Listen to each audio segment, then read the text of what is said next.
Hello, everyone. Good afternoon. Okay, welcome back. And we just had our first midterm exam on Tuesday, right? So now the grader, our TA is working on the grading work. And it should be done by this Friday. Because right now there are some students who haven't finished the submission yet, so I will not talk about the answers to those questions. So I can probably record a video and publish it next week, or we can spend some time using our course time.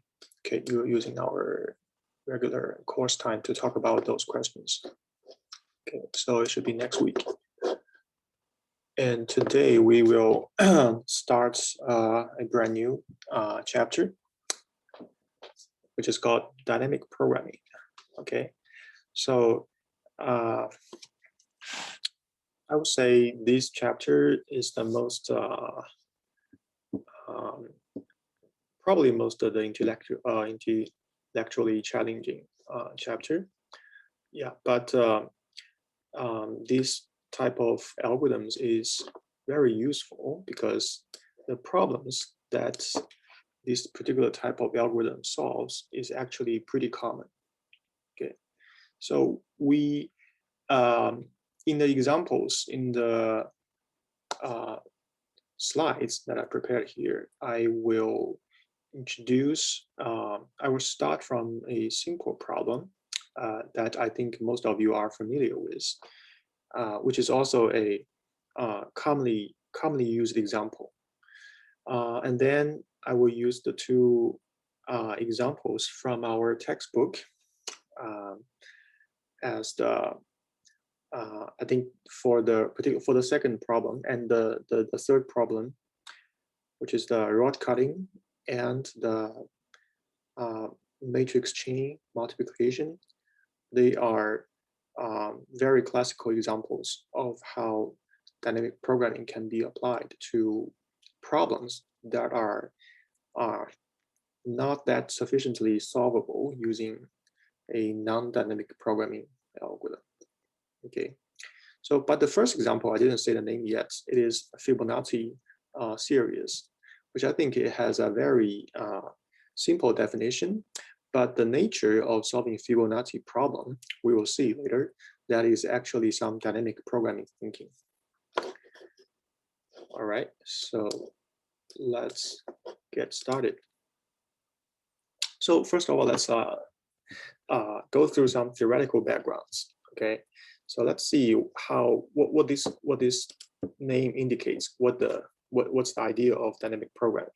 Okay, so first of all, it is an approach that is quite similar to divide and conquer. Right? Remember, the divide and conquer. The name divide and conquer is more straightforward because it consists of all the steps. Right? We need to we can divide the original problem into several sub-problems, and then we conquer those sub-problems, and then we combine the results. That is a divide and conquer. So it's in this sense, dynamic programming is pretty similar to divide and conquer approach. But of course, there's a difference between these, very significant difference between these two methods. So here, the programming is not the action of writing programming languages. It's not about writing programming languages. It is not about writing programming. It is not about writing computer programs, but it's actually a term that refers to a tabular method. Okay, so this is from the conventional reason we use the term programming, but it's not actually about writing computer programs, but it's really about using a table to store the information needed for in the whole algorithm. Okay, so let's see the difference. The divide and conquer, in the divide and conquer approach, the dividing step will result in a bunch of problems that are disjoint, which means those subproblems, they do not overlap. There are no repeated subproblems. So we can, in divide and conquer, we can solve the subproblems by recursion, using recursions, which is to call the functions recursively, right? So a typical example is merge sorts, right? After we have the input sequence divided into two subsequences, we can call merge sort recursively, right? And quick sort as well. Okay, so the recursive call or recursion is a typical characteristic of divide and conquer approach. Okay, but the difference now for dynamic programming is that if the subproblems that we get, there's some overlap in them. Okay, if there's an overlap.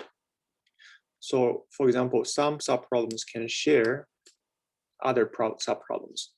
Then in this case, to use recursion or recursive calls is not a good idea, right? Because the same subproblems appears for more than one time. So if we use a recursive call, just like what we did in divide and conquer, then it actually does more work than necessary, right? Because it solves the subproblems is repeatedly solved. Okay, so I don't think this sub is necessary, right? It's just should be subproblems. Okay, so in order to avoid that issue, we don't want to spend time on solving the same subproblem again and again, of course, right? So a straightforward strategy is that, okay, we will use some memory space to mark whether we have solved one subproblems.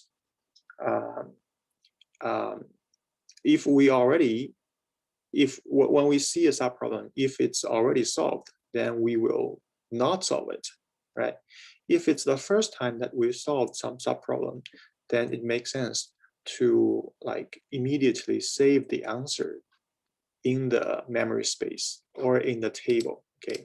Because we used the term tabular in the previous slide. So the memory space that we used is usually a table, okay? So that we can avoid the redundant work in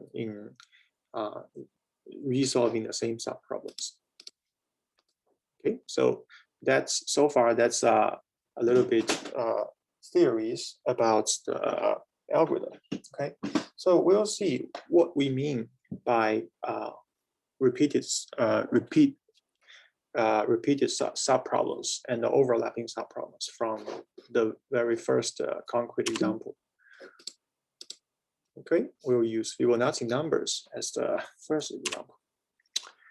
All right, so I think the idea is quite straightforward. So what are the Fibonacci numbers? Okay, so we can write a series numbers in this. So the first number is 0, second is 1. Okay, so from the third number on, we will take the two numbers before it, right? It's 0 plus 1, which will get 1. And for the fourth number, we use 1 plus 1, which will give 2. So every number is the sum of the two numbers before it, right? So mathematically, it's pretty simple definition. All right. So if we want to write the 10th Fibonacci number, for example, in this case, then a typical way to solve this problem is that, okay, we will start from the first number, right? from 0, that's the first number. Then we have 1, 2, 3, 4, 5, 6, 7. We already know the 7th, right? We just write the next down, right? Then the 8th number is 5 plus 8, and the 9th is 13 plus 8, and the 10th would be 21 plus 13, right? So that is typically how we solve the Fibonacci number. Okay, then if we want to write an algorithm, a computer program to solve the number, for example, we want to define a function called fib, right? And this fib takes an integer, which is the rank of the Fibonacci number, and we want to return the value of that nth Fibonacci number, right? Then it is some question that's worth our thinking, right? Okay, so it'll be actually quite straightforward if we think of some recursive, try to come up with some recursive algorithm, right? Because by the definition of the Fibonacci number, if we already have a function fib of n, then we can simply use the fib of n minus 1 plus the fib of n minus 2 and use the summation of these two as the value for fib of n. Okay, so this is exactly the definition of Fibonacci numbers, of all Fibonacci numbers. Okay, so given this definition, I think it will be rather easy to write an algorithm using this pseudocode like this way.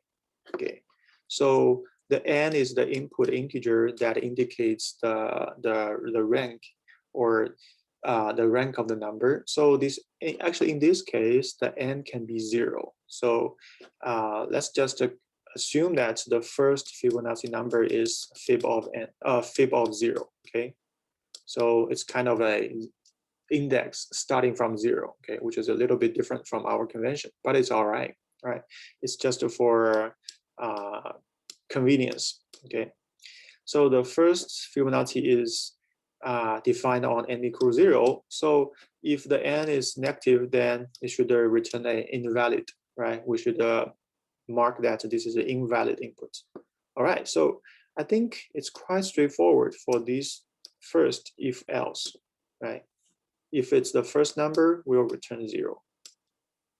If it's the second, when n equals 1, then it's 1, right? Because that's the pre-assumptions. That's our basis. Right? Without these first two numbers, there's no way to carry out the remaining part, the remaining numbers. So the recursion actually will happen here, right? We can simply call the fib functions in these statements by using the formula, right? So because this is quite straightforward to define, then we can simply start thinking about whether this is an efficient algorithm.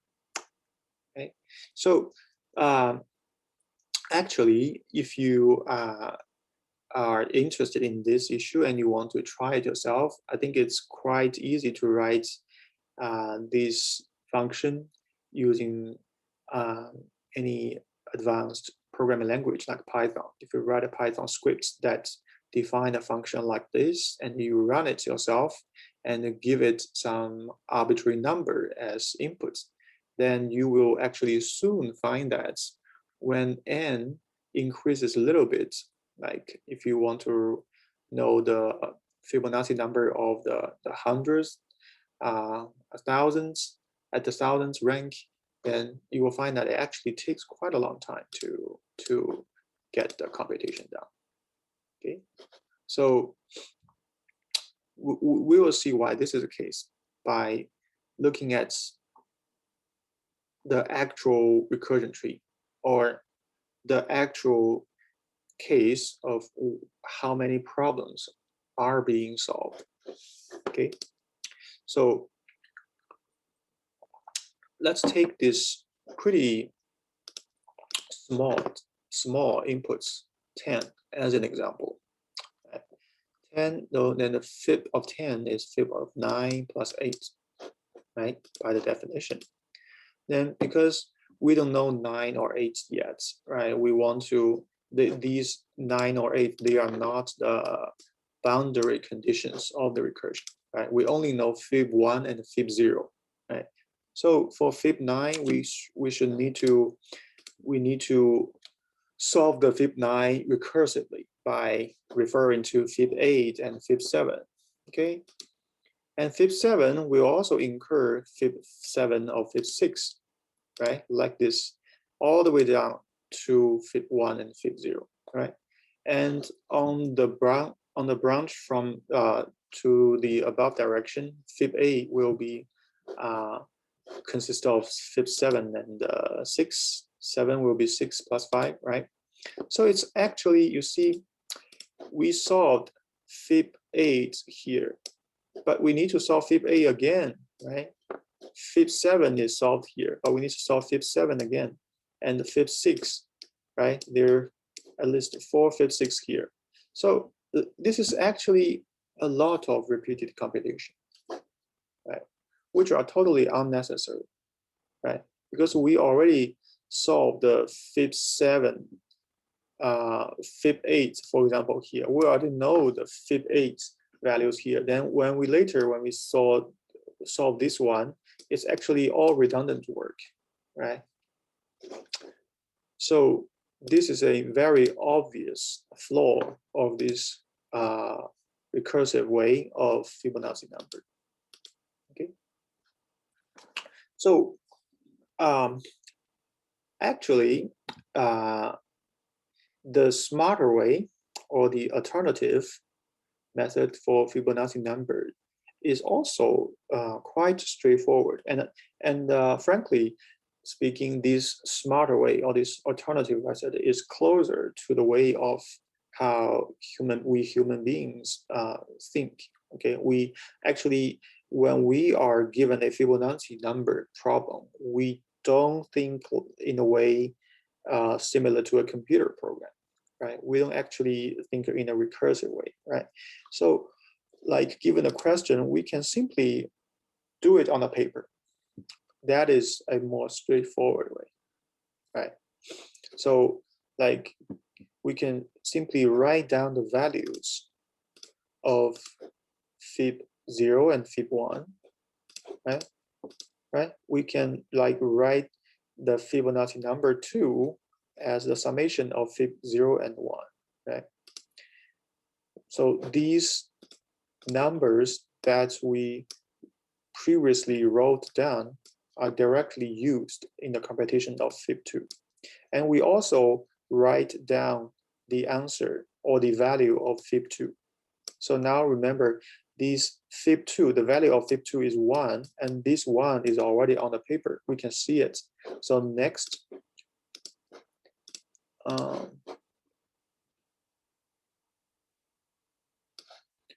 yeah, so next when we solve fib 3, right? Because if it's a recursive thinking, then in order to solve fib 3, we need to know the answer. We need to call fib 1 and fib 2.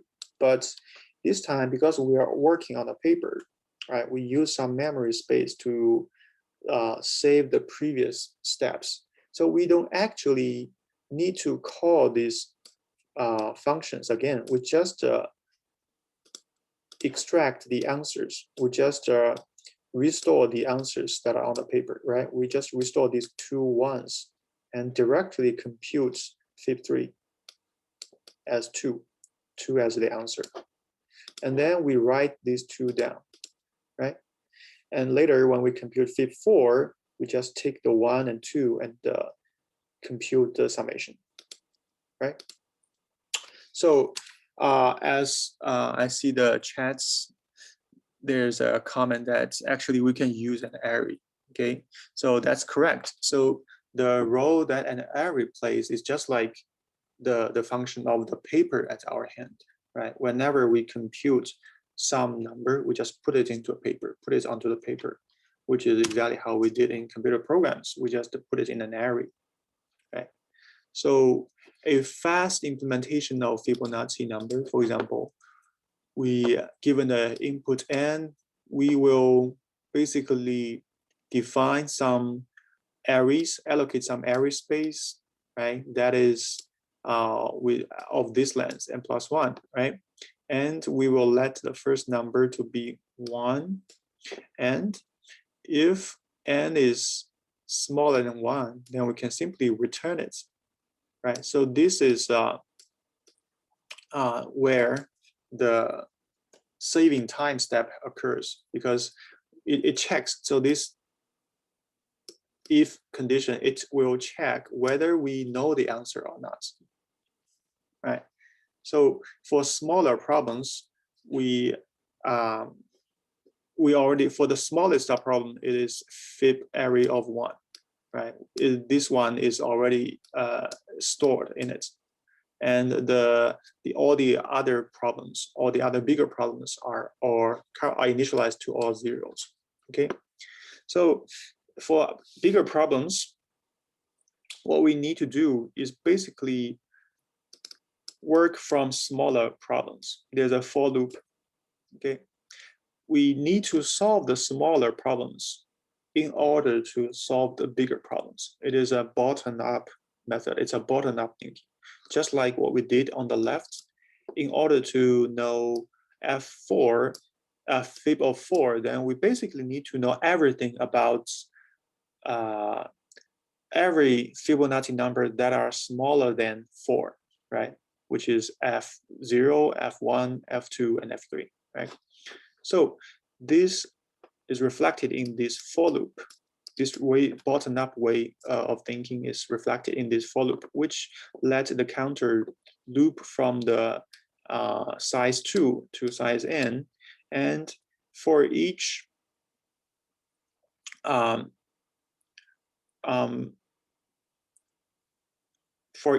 I, we will compute the results. We'll compute the answer by retrieving the answers to the smaller problems. Okay, so this is no recursive calls. Okay, so it's just to retrieve the answers in the previous cells, in the previous elements. So when I equals 2, this one fib array will be fib 0, right? And this will be 1. So according to our initialization, fib 0 will be 0 and fib 1 will be 1. So the result will be 1. And this 1 is immediately saved to the second element, the fib array of 2, right? So this fib array of 2 will be used in the next iteration of the for loop when I increases from 2 to 3, okay? And after all the problems are solved, then this fib array will be, the last element will be returned, okay? So it's as you can see, this algorithm, although it's to solve a very simple problem, but it contains all the elements that we have talked about in the first slide about the theories of dynamic programming. So first of all, we used some table, which is an array, to store the results for each subproblem. And in solving a subproblem, we will refer to the table to restore the answers to the subproblems. And more importantly, after we have first solved a subproblem, we will like save the answer into the array, which will be for future use. All right, so that is a complete example of Fibonacci problems. So are there any problems? So any questions so far? Okay, if not, let's look at the next problem. Okay, so let's look at this so-called rod cutting problem. which is the example that our textbook used for the official introduction to dynamic programming. Okay. So this problem is, of course, it's a more complex problem than Fibonacci number. All right. So we'll give some information about the context first. So the problem is about selling steel rods. Okay, it's a very long steel rods, and we want to basically cut them into excuse me, I want to cut them into shorter rods, right, and then sell them, right? And the reason is that the rod of different lengths, they have different prices. Okay, and as a company, we want to basically maximize the price, maximize the revenue. Okay, and the simplification that we made is that the cut is free. Okay, so but it is a bit anti-intuition, right? So but in order to simplify the problem, we don't want to include more unpredictable factors. So we just assume that cutting is free. So it's purely an optimization problem. Okay, so we just simply want to find the best way to cut the rod. Okay, and of course we will be given this table, which is the price, which actually include the prices for all possible lengths. Okay, the first row is a length from 1 inch to 10 inch, and assuming that 10 inch is our maximum length, and the second row, P of I, it's the price for directly selling the rod of one particular length. Okay, all listed here. All right, that's our inputs. Okay, we were given a table as our input. Okay, for us to look up to, All right, so let's just formally define a problem. So now, given a rod of length n inches and this table P of I and tells everything from 1 to n, so we want to determine the maximum revenue, and which we denote as r, lowercase r of n, okay, by cutting up the rods and selling the pieces with the corresponding price. Okay, so let's simply look at the case, a example using n equals 4. Okay, assuming that this is the price table we have. Okay, so for example, if we don't cut it, then we directly sell a rod of length 4, which will give us $9, right? So we can say it is $9 for not cutting. And the first option, we cut at the place there's a 1 inch to the left and a 3 inch to the right, right? So that is basically $1 plus 8, according to the table, right? Which is also 9, okay? And the second option, we cut in the middle, okay? Which gives us 5 plus 5, which is 10, right? And of course, there are more ways than this, okay? For example, the one option is to cut into 4 pieces, and each piece is of length 1. Then it gives us some revenue, but it's obviously not the best one, right? And actually, in this case, there are 8 possible ways to cut the rod of length 4. Okay, so the question is, how do we come up with this 8? Right, so 8 is a number, right, that is 2 to the power of 3, right? So this is a special number because given a length of 4 inches, there are 3 places that we can choose to cut or not cutting, right? So we have 2 choices at each place indicated by these vertical red bars, right? So at these 3 places, we can choose either cut or not cut. So it's actually 2 times 2 times 2, which is 2 to the power 3 ways of cutting this rod of length 4, right? Okay, so these concepts extends to the general case that the input is of length n.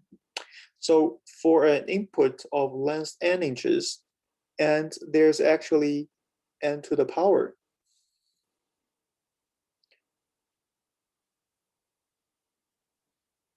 Yeah, so the 8 choices is actually the, let me see. There's some overlap in these 8 choices. For example, let me draw this, right? We can, so 1 plus 3 is 1 cut, right? But 3 plus 1 is also included in these 8 choices, right? It could be like 1 plus 3, 3 plus 1, 1 plus 1 plus 2, 1 plus 2 plus 1, right? And 1 plus 1 plus 1 plus 1, right? The 2 plus 2, 2 plus 1 plus 1, 7. What about the other option? 2 plus 1 plus 1. 0 cuts. 0 cuts. Yeah. So that's correct. So that's basically the 8 we have. And if you look at them, there's actually overlapping them. So we will treat, for example, so these two, 1 plus 3 and 3 plus 1 is actually essentially the same way, right? But these 2 to the power of 3, using this number to iterate over all possible ways, we basically iterate over all permutations exhaustively. Okay, it's not a combination. Okay, but it includes the sequential information. Okay, it's assumed that the segments that are of the same length combination but in different order are actually 2 different cuts. Okay, so let's look at the general case, right? 2 to the power of n minus 1 different ways. Okay, so we can actually use this addition expression to indicate the cutting results. Okay, so we can use like 2 plus 2 plus 3 as one way to cut the rod of length n. So we will later use this addition, this plus to indicate how we are to describe a solution, to describe a way. Okay, so now let's further generalize this problem a bit using more notations.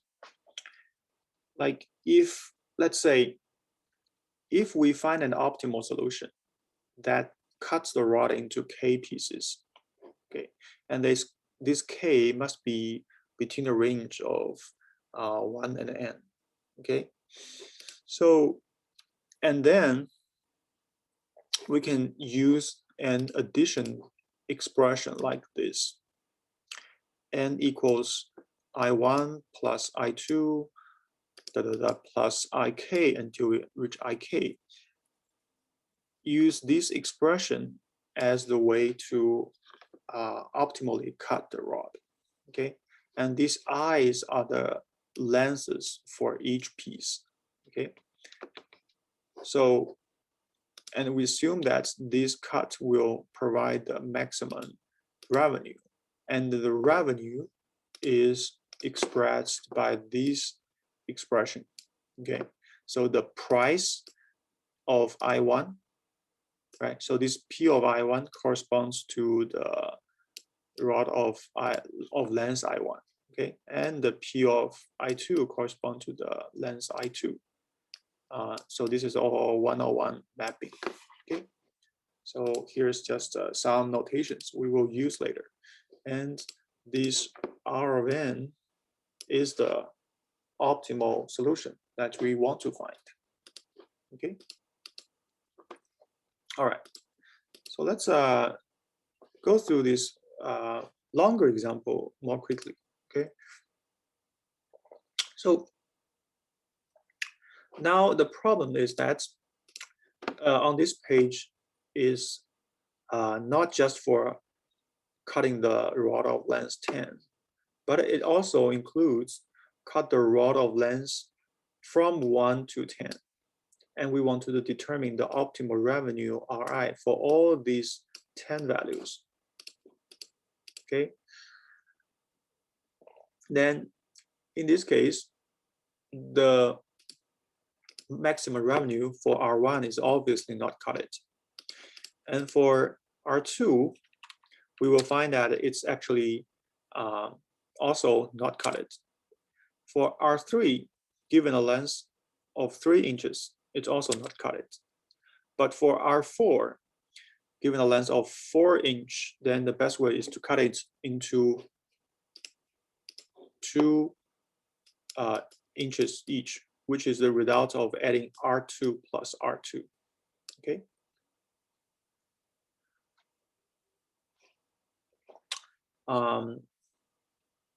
Which will give us $5, basically $5 plus $5 as revenue. So as you can see, now we see something like similar to a recursion, right? We're using the results R2 plus R2 to represent a bigger problem, right? So the R4 is a bigger problem, and we basically use the smaller solutions to represent the solutions to this bigger one. Okay, so this is some pattern that we have seen in divide and conquer approaches, right? But it's not exactly the same. And for R5, when we have a piece of length 5, then it's also the decomposition into 1 2-inch and 1 3-inch that will give us the maximum revenue, and so on. Okay, so I will show the remaining cases more quickly. So this actually gives some, hints that, okay, if we have solved, for example, if we have solved the problem of R2, then we can probably use them in the future computation for the bigger problems, right? So it's just like the Fibonacci numbers, right? It's similar to the Fibonacci numbers. When we have solved these R2s, R1s, then it is likely that we're gonna use them in the future, right? So in the future, when we want to refer to, when we want to know R2 and R3, we don't need to recompute them again because they are already solved before. So this is where the some external memory space, like an array, that will be needed, just like a Fibonacci number problem, right? All right, now let's proceed on to the next slide. Okay. All right, so let's give the formal way to look at a formal way to decompose Rn. So we can basically express this optimal revenue Rn using the revenues of shorter rods, okay, as we have seen in the previous slide. And actually, it's the results of a comparison among multiple combinations. And we choose the biggest one, the maximum one among all these possible combinations, right? I think this equation is self-explanatory. So first of all, this P of n, it is the price of having no cut at all, right? We directly sell the whole rod according to the table, using the price from the table, right? The next option is to make initial cuts of 1 inch, and for the remaining parts, we also find its optimal revenue, but this time the length is n minus 1. Okay, we need to solve two problems, which is the maximum revenue for length 1 and the maximum revenue for length n-1. All right, and the second, all the remaining combinations, they basically refers to the fact that we are going through for all possible combinations from 1 to n-1, and we will make such a cut which is results in length I and n-I, and then get the optimal solution for both pieces, and then sum up the two pieces, and it will give us one option, okay, which is Ri plus Rn minus I, and that is just one of the options. And eventually, we want to compare all possible options, all these n possible options, to find the maximal one of it. Okay, so that, in theory, will solve the problem for us because it iterates over all possible cases. All right, so it seems that we need to consider all the possible values, right? Because we don't know which I will give the optimal revenue until we have solved it, right? Okay, so this lays out the framework of a algorithm that will be implemented. Okay, so this is some structure called. So this structure of like solving the original problem by solving smaller problems. Okay, so it's quite similar to the divide and conquer approach. Okay, but in this case, we call it a optimal substructure or optimal structure. Okay, so this is a term to describe the property that a problem, the optimal solution to the problem, actually includes optimal solutions to a bunch of subproblems. Okay, so this property or these attributes is something that is an indicator that we can use dynamic programming to solve certain problems. Okay, so let's just mark this term down, which is called optimal structure. I think some places it's called optimal substructures. Anyway, they mean the same thing. They mean that the optimal solution is actually the combination of the optimal solutions of the subproblems. Okay, so let's look at. All right, so before we carry on to the implementation of the algorithm, we can actually what we can do is to give it a little bit simplification. Okay, we can simplify the previous equation here to make it an even more simple form. Okay, so on the next slide, we will have such a additional constraints. Okay, so after we cut into the first piece of length I and the length n minus I, right? We will only divide the right part. We will only divide the remainder part, but not the first piece. Okay, so it seems that we are losing some possible combinations, but actually not. Actually, this way we seem do less, right? We don't cut the left part, but only further divide the right part. But actually, this case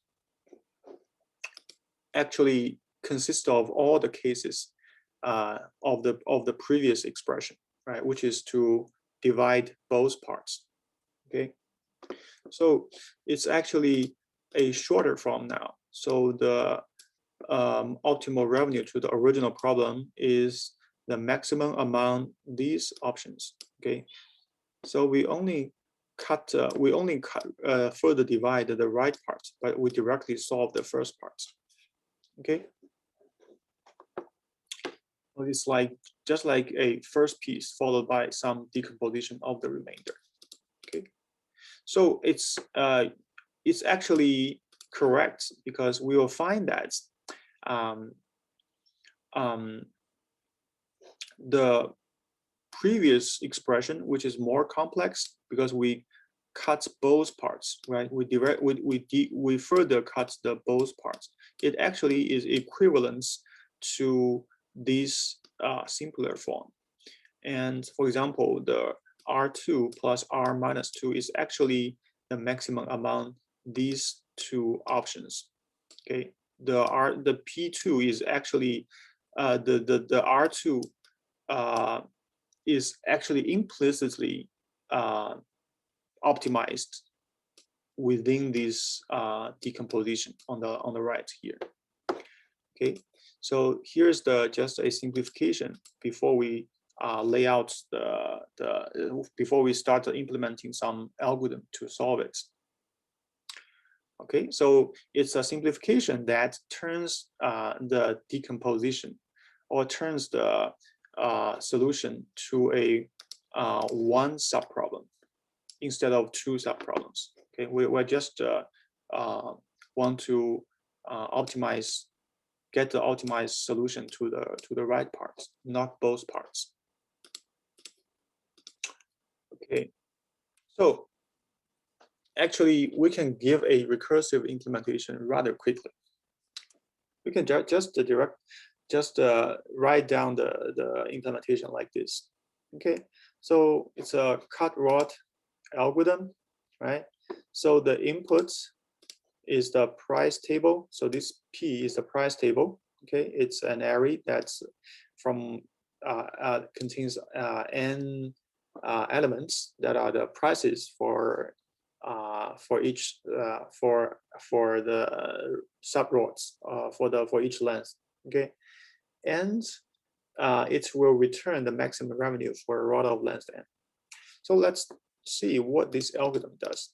Okay, so if the length is 0, then simply return 0, right? So it's just a input detection, input check, right? And in other cases, in the third line, we initialize some value, some variable q to negative infinity. Okay, so this negative infinity is just for the convenience of comparison, because it's always smaller than any value. Okay, so in the next for loop, it iterates over all possible places of cuts, right? Because we need to let the I iterates from 1 to n, right?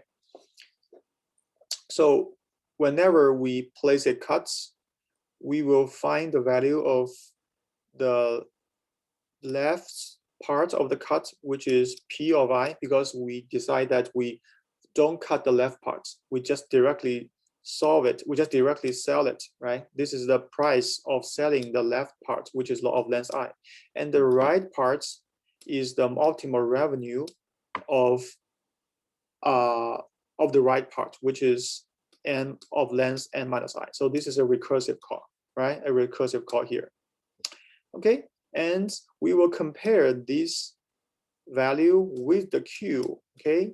And we will store whichever is larger to Q. So the Q is always contains a number that is the maximum of maximum number, okay? And finally, the Q will be returned. So this is a quite straightforward implementation according to the optimal substructure that we defined here, right? The optimal solution is the maximum among these options, these combinations, right? Selling the left parts and optimally cut the right part. Okay, so let's see. It's a recursive implementation, and let's see whether this is a problematic one. So our intuition is that I think it's obvious that because we shown Fibonacci problems as the introductory example.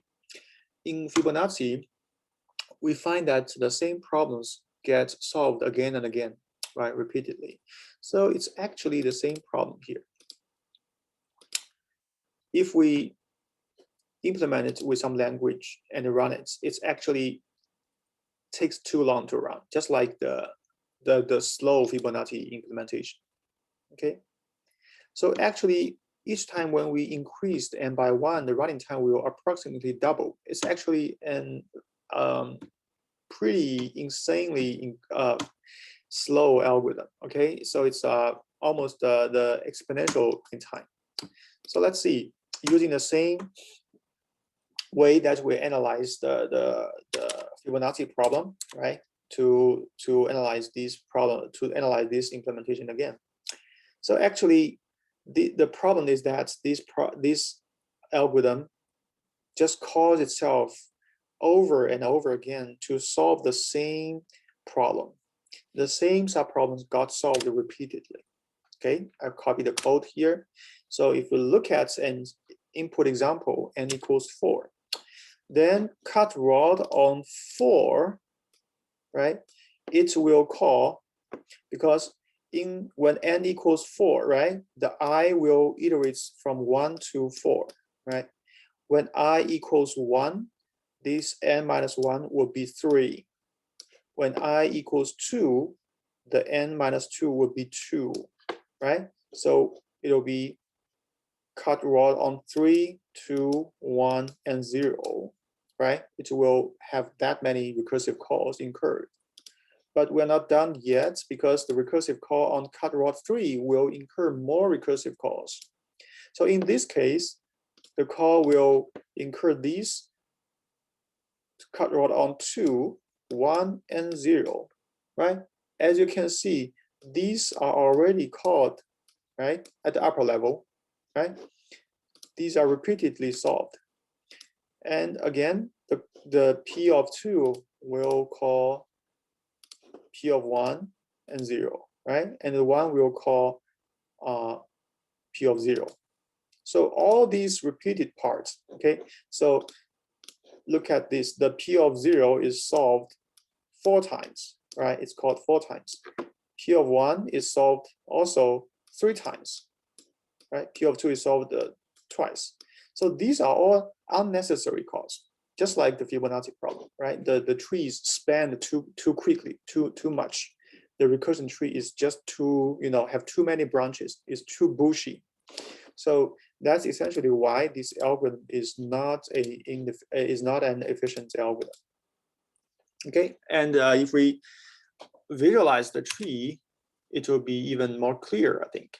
Okay, so the initial call is at the root node.